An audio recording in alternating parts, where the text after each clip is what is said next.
حضرت شمعون علیہ السلام۔ بسم اللہ الرحمن الرحیم۔ السلام علیکم۔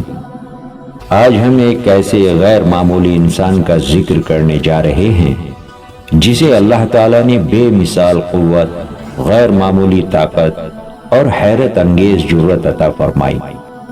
ایسا انسان جو تنہا بغیر کسی بڑے ہتھیار کے ہزاروں سپاہیوں کے مقابل ڈٹ جانے کی صلاحیت رکھتا تھا۔ ایک ایسا دلیر اور بے خوف مرد جس نے ظلم و جبر اور سرکشی کی بنیادوں کو ہلا کر رکھ دیا اور روم کے ایک شفاق اور جابر بادشاہ کے خلاف بغاوت کا عالم بلند کیا۔ لیکن سوال یہ ہے کہ وہ عظیم انسان کون تھا؟ اس کی طاقت کا راز کیا تھا؟ اس کی قوت اس کے جسم کے کون سے حصے میں پوشیدہ تھی؟ کیا وہ نبی تھے یا اللہ کے کوئی خاص ولی؟ اور سب سے حیران کن سوال یہ ہے کہ آخر اس کی اپنی بیوی نے اس کے ساتھ دھوکہ کیوں کیا اور اس دھوکے کا انجام کیا ہوا؟ ناظرین، ان تمام سوالات کے جوابات ہم قرآن مجید، سابقہ آسمانی کتابوں اور روایات کی روشنی میں کریں گے، اور ساتھ ہی یہ بھی جانیں گے کہ اس عظیم شخصیت کی زندگی سے ہمیں کون سے سبق سیکھنے چاہیے۔ لہٰذا آپ سے گزارش ہے کہ ویڈیو کو آخر تک ضرور دیکھیں۔ ناظرین، قدیم زمانے میں فلسطین کے علاقے میں ایک خوشحال شہر آباد تھا جسے اموزیہ کہا جاتا تھا۔ یہ شہر اس دور میں یونان کے وسیع و عریض سلطنت کا حصہ تھا۔ یہاں کے لوگ بڑی شان و شوکت کے ساتھ پتھروں کے بلند و بالا عمارتیں تعمیر کرتے اور عیش و عشرت کی زندگی گزارتے تھے۔ یونانی مذاہب اور عقائد کا یہاں کے لوگوں پر بڑا گہرا اثر تھا۔ وہ ستاروں، پتھروں اور یونانی دیوتاؤں کے بت بنا کر ان کی پوجا کرتے تھے۔ ان کے مذہبی پیشاوروں نے مختلف خداؤں کے نام گھڑ رکھے تھے۔ بارش کا الگ دیوتا، طوفان کا الگ، سورج اور چاند کے الگ معبود، رزق اور طاقت کے الگ دیوتا۔ لوگوں کو متاثر کرنے کے لیے ان دیوتاؤں کے بارے میں عجیب و غریب اور خوفناک کہانیاں مشہور کر دی گئی تھی۔ اہل اموزیہ ان قصوں کو بڑے شوق سے سنتے اور دل و جان سے ان پر ایمان رکھتے تھے۔ اس شہر پر ایک ایسا بادشاہ حکومت کرتا تھا جس کا نام فوطا تھا۔ وہ نہایت ظالم، سنگ دل اور جابر انسان تھا۔ جو کوئی بھی اس کے حکم کی نافرمانی کرتا اسے بے رحمی سے قتل کر دیا جاتا۔ چھوٹی موٹی معمولی غلطیوں پر لوگ قید کر لیے جاتے اور سخت اذیتیں دی جاتی۔ فوطا نے رومی ساحل کے قریب ایک عظیم و شان محل تعمیر کروایا تھا جہاں وہ ہر سال اپنے جھوٹے دیوتاؤں کو خوش کرنے کے لیے خوفناک جشن منواتا۔ ان تقریبات میں ناچ گانا، رقص، آتش بازی اور بدکاری تک عام تھی۔ اس محل کے بلند ستون دور سے ہی نظر آتے تھے اور وہ عمارت فوطا کے غرور اور تکبر کی علامت سمجھی جاتی تھی۔ بادشاہ کے پاس 6000 تربیت یافتہ اور بے رحم سپاہیوں پر مشتمل ایک طاقتور فوج تھی۔ فوطا کو اس بات کا شدید غرور تھا کہ اس کی فوج کو دنیا کی کوئی طاقت شکست نہیں دے سکتی۔ شہر اموزیہ کے ارد گرد چھوٹے بڑے کئی گاؤں آباد تھے جہاں بنی اسرائیل کے مختلف یہودی قبائل رہتے تھے۔ یہ لوگ غریب تھے، کھیتی باڑی کرتے، بھیڑ بکریاں پالتے اور محنت مزدوری سے اپنا گزارا کرتے تھے۔ لیکن فوطا کے سپاہی اکثر ان بستیوں پر حملہ آور ہوتے، ان کا مال مویشی لوٹ لیتے اور ظلم کی انتہا یہ تھی کہ مردوں کو قتل کر دیا جاتا اور عورتوں کو زبردستی قید کر لیا جاتا۔ ان پر بدترین مظالم ڈھائے جاتے۔ بنی اسرائیل کمزور تھے اور فوطا کی فوج کا مقابلہ کرنے کی طاقت نہیں رکھتے تھے۔ وہ اللہ تعالیٰ کے حضور دن رات گڑ گڑا کر دعائیں کرتے کہ انہیں اس ظالم سے نجات عطا فرمائے۔ آخر کار ایک دن بنی اسرائیل کے تمام بزرگ ایک جگہ جمع ہوئے۔ طویل مشاورت کے بعد یہ فیصلہ کیا گیا کہ فوتا کے غرور کو خاک میں ملانے کے لیے کسی ایسے شخص کو میدان میں لایا جائے جو اللہ کی مدد سے اس کی طاقت کو توڑ دے۔ اسی دوران کچھ لوگوں نے ایک قافلے سے سنی ہوئی بات بیان کی کہ قریب کے علاقے میں ایک نہایت طاقتور اور پرہیزگار شخص رہتا ہے جو کثرت سے روزے رکھتا ہے، عبادت گزار ہے، مگر اس کی جسمانی قوت غیر معمولی ہے، یہاں تک کہ اس نے ایک مرتبہ بغیر کسی تلوار یا خنجر کے اپنے ننگے ہاتھوں سے ایک خونخوار شیر کو ہلاک کر دیا تھا۔ چنانچہ بنی اسرائیل کے لوگوں نے فیصلہ کر لیا کہ اسی مرد حق کو تلاش کیا جائے۔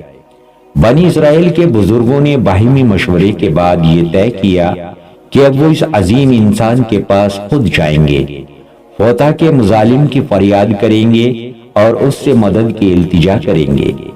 یہ وہی مبارک ہستی تھی جسے لوگ حضرت شمعون علیہ السلام کے نام سے جانتے ہیں۔ بعض علماء انہیں اللہ کا نیک اور برگزیدہ ولی قرار دیتے ہیں، جبکہ تورات اور انجیل کی روایت کے مطابق حضرت شمعون علیہ السلام کو نبی مانا گیا ہے۔ اللہ تعالیٰ نے آپ کو غیر معمولی قوت اور بے مثال طاقت عطا فرمائی تھی، اور یہی طاقت آپ کا معجزہ سمجھی جاتی تھی۔ روایات کے مطابق حضرت شمعون علیہ السلام خود بنی اسرائیل میں سے تھے اور آپ کا تعلق قبیلہ بنو دان سے تھا۔ آپ کے والد کا نام مانو بیان کیا جاتا ہے۔ جب مظلوم یہودی آپ کے پاس پہنچے اور فوتا کے ظلم و ستم کی داستان سنائی تو حضرت شمعون علیہ السلام کا دل درد سے بھر آیا۔ آپ نے اللہ پر بھروسہ کرتے ہوئے اس ظلم کے خلاف کھڑے ہونے کا فیصلہ کر لیا، اور یوں وہ مظلوموں کے لیے نجات دہ بندہ بن گئے۔ سب سے پہلے حضرت شمعون علیہ السلام خود فوتا کے دربار میں تشریف لے گئے۔ آپ نے بادشاہ اور اس کے درباریوں کو دین حق کی دعوت دی، ظلم و جبر اور شرک سے توبہ کرنے کا کہا، بت پرستی چھوڑنے کی تلقین کی اور عذاب الہی سے ڈرایا۔ مگر غرور میں ڈوبا ہوا بادشاہ فوتا اس دعوت کو ایک سرے سے ٹھکرا بیٹھا، بلکہ اس دن کے بعد وہ حضرت شمعون علیہ السلام کی جان کا دشمن بن گیا۔ اب حضرت شمعون علیہ السلام نے فیصلہ کر لیا کہ ظالم بادشاہ اور اس کے لشکر کا مقابلہ کیا جائے گا۔ چنانچہ آپ تنہا فوتا کی فوج کے سامنے آ کھڑے ہوئے اور ایسی جرأت و طاقت کا مظاہرہ کیا کہ سینکڑوں نہیں بلکہ ہزاروں فوجی ایک ایک کر کے زمین پر ڈھیر ہو گئے۔ جب فوتا کو شکست کی خبر ملی تو وہ کانپ اٹھا۔ وہ حیران تھا کہ آخر کوئی انسان اس قدر طاقتور کیسے ہو سکتا ہے جو اکیلا ایسی فوج کو شکست دے دے جسے آج تک کوئی زیر نہ کر سکا۔ فوتا نے اپنے سپاہیوں کو حکم دیا کہ حضرت شمعون علیہ السلام کو لوہے کے جال میں پھنسا لیا جائے۔ چنانچہ دوسری مرتبہ جنگ ہوئی اور سپاہیوں نے ایک چال کے ذریعے آپ کو لوہے کی زنجیروں اور جال میں جکڑ لیا، مگر حضرت شمعون علیہ السلام کی قوت کا اندازہ اس وقت ہوا جب آپ نے ان لوہے کی زنجیر نما رسیوں کو بھی توڑ ڈالا جیسے وہ دھاگے ہوں۔ اس کے بعد آپ نے فوتا اور اس کے لشکر کو سخت تنبیہ کی کہ اگر انہوں نے عام لوگوں پر ظلم و ستم بند نہ کیا تو یہی انجام ان کا مقدر بنتا رہے گا، یہاں تک کہ وہ مکمل طور پر تباہ ہو جائیں گے۔ اب حضرت شمعون علیہ السلام بنی اسرائیل کے لیے مسیحا بن چکے تھے۔ روم اور یونان کے وسیع علاقوں میں آپ کی شہرت پھیل چکی تھی۔ جہاں کہیں فوتا کے سپاہی ظلم کرنے پہنچتے، حضرت شمعون علیہ السلام وہاں نمودار ہو جاتے اور انہیں شکست دے کر بھگا دیتے۔ روایت میں آتا ہے کہ حضرت شمعون علیہ السلام ہر سال تقریباً 4 ماہ تک مسلسل فوتا کی فوج کے خلاف جہاد کرتے اور باقی وقت عبادت الہی میں گزار دیتے۔ کہا جاتا ہے کہ حضرت شمعون علیہ السلام کی زوجہ نہایت نیک پارسا اور وفادار خاتون تھی اور ہر موقع پر آپ کی حمایت کیا کرتی تھی، مگر کفار نے باہمی سازش کی اور یہ طے کیا کہ اگر حضرت شمعون علیہ السلام کو شہید کرنا ہے تو ان کی بیوی کو فریب دینا ہوگا۔ ایک موقع پر حضرت شمعون علیہ السلام کی غیر موجودگی میں شہر اموزیہ کے بادشاہ کا وزیر آپ کی زوجہ کے پاس آیا اور لالچ بھری باتیں کرنے لگا۔ اس نے کہا کہ بادشاہ فوتا تمہیں اپنی ملکہ بنانا چاہتا ہے، تمہیں عیش و عشرت کی زندگی دے گا، مگر اس کے بدلے تمہیں اپنے شوہر شمعون علیہ السلام کو کسی نہ کسی طرح قتل کرنا ہوگا۔ دولت اور اقتدار کے فریب میں آ کر اس عورت کے دل میں لالچ جاگ اٹھا۔ آخر کار ایک رات جب حضرت شمعون علیہ السلام سو رہے تھے، اس نے چپکے سے آپ کو زنجیروں سے باندھ دیا۔ جب حضرت شمعون علیہ السلام بیدار ہوئے تو جیسے ہی آپ نے ہاتھ پاؤں ہلائے وہ زنجیریں ٹوٹ کر بکھر گئی۔ یہ خبر فوراً بادشاہ تک جا پہنچی کہ شمعون نے لوہے کی مضبوط زنجیروں کو بھی اپنی طاقت سے چکنا چور کر دیا۔ یہ سن کر بادشاہ اموزیہ کہنے لگا، لوہے کی زنجیروں سے زیادہ مضبوط چیز اور کیا ہو سکتی ہے؟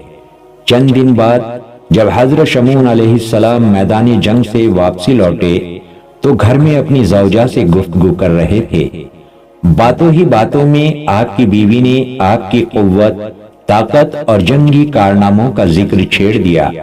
پھر اس نے آزمائش کے انداز میں کہا، اے شمعون، میں نے آپ کو لوہے اور رسی کی زنجیروں میں باندھ کر دیکھا تھا کہ میرے شوہر کتنے طاقتور ہیں۔ آپ نے ان لوہے کی زنجیروں کو دھاگوں کی طرح توڑ ڈالا۔ کیا واقعی کوئی ایسی چیز بھی ہے جس سے آپ کو باندھا جائے اور آپ آزاد نہ ہو سکیں؟ حضرت شمعون علیہ السلام نے سادگی سے فرمایا، ہاں ایک چیز ایسی ہے، اگر میرے سر کے بالوں سے مجھے باندھ دیا جائے تو میں خود کو آزاد نہیں کر سکتا۔ یہ بات سن کر وہ خاموش ہو گئی۔ جب رات ہوئی اور حضرت شمعون علیہ السلام گہری نیند سو گئے تو اس عورت نے فریب کے ساتھ آپ کے سر کے بال کاٹ ڈالے، انہی بالوں کو بٹ کر رسی بنائی اور اس سے آپ کے ہاتھ پاؤں مضبوطی سے باندھ دیے۔ جب حضرت شمعون علیہ السلام نیند سے بیدار ہوئے تو گھبرا کر پوچھا، مجھے اس طرح کس نے باندھ رکھا ہے؟ بیوی نے جواب دیا، میں نے ہی باندھا ہے۔ حضرت شمعون علیہ السلام نے افسردگی سے فرمایا، اگر میں ذرا سا بھی زور لگاؤں تو میرے جسم کی تمام ہڈیاں ٹوٹ جائیں گی۔ ادھر اس عورت نے پہلے ہی بادشاہ اموزیہ کو خبر دے دی تھی۔ اسی رات بادشاہ کے سپاہیوں نے حضرت شمعون علیہ السلام کے گھر کو چاروں طرف سے گھیر لیا۔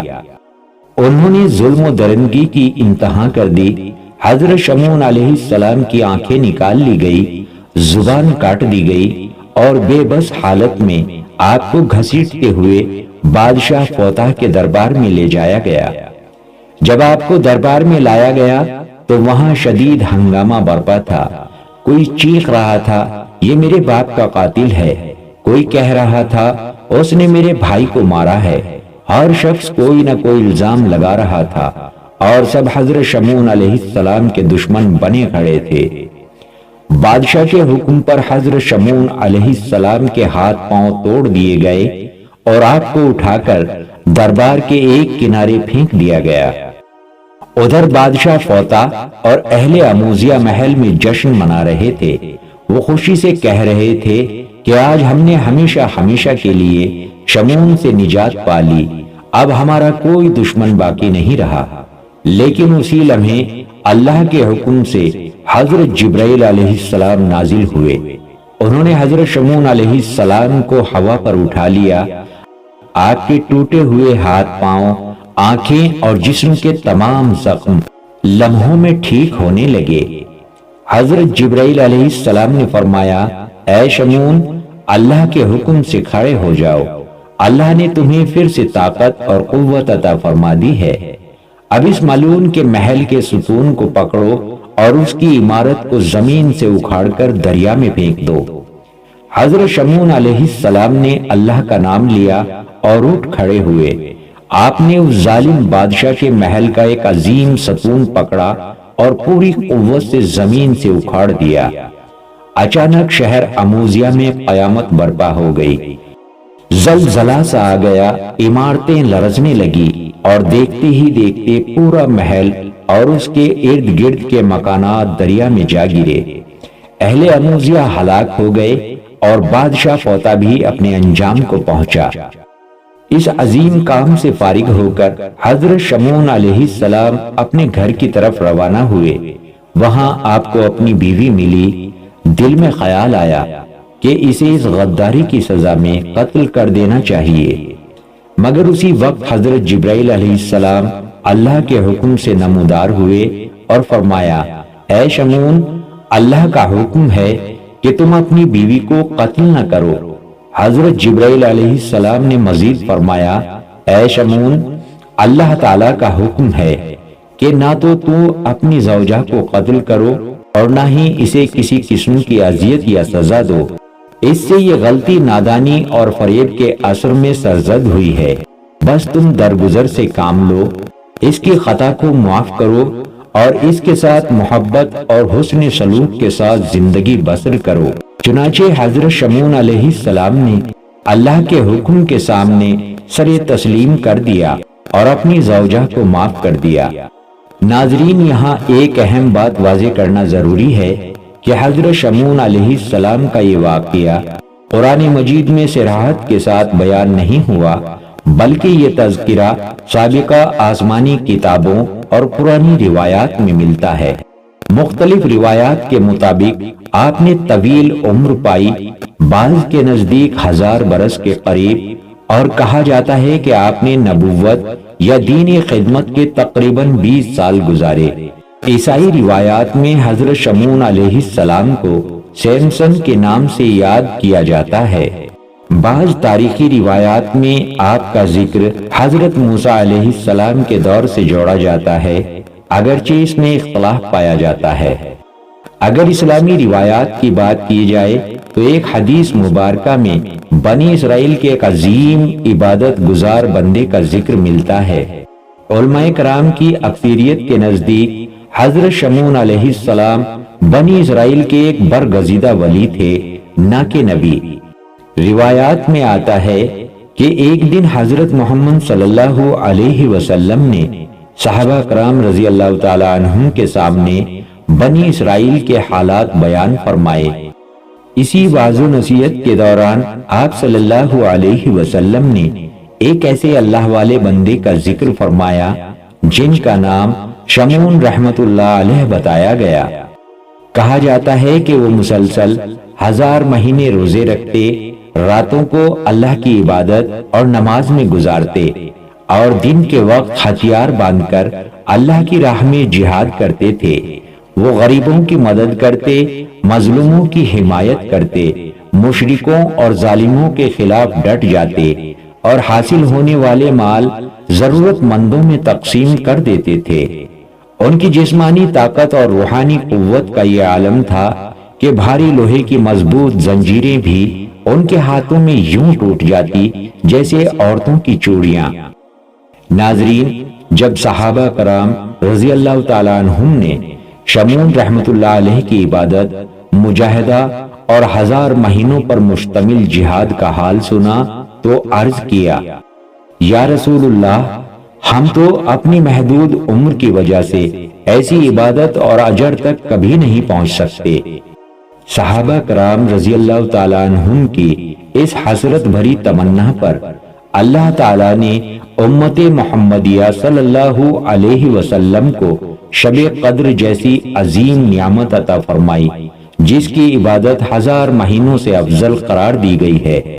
اگر ان تمام روایات کا مجموعی جائزہ لیا جائے تو یہ بات واضح ہوتی ہے کہ تمام بیانات میں حضرت شمعون کی عبادت، بہادری اور قربانی کا ذکر مشترک ہے۔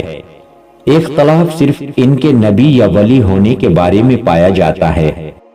سابقہ آسمانی کتابوں میں انہیں نبی کہا گیا، جبکہ اسلامی روایات میں زیادہ تر انہیں ولی اللہ قرار دیا گیا۔ پیارے دوستو، اگر آپ کو یہ واقعہ اچھا لگا ہو تو ہماری ویڈیو کو لائک اور شیئر ضرور کریں۔ ملتے ہیں آپ کو دوسرے واقعے پر۔ دعاؤں میں یاد رکھنا۔ اللہ حافظ۔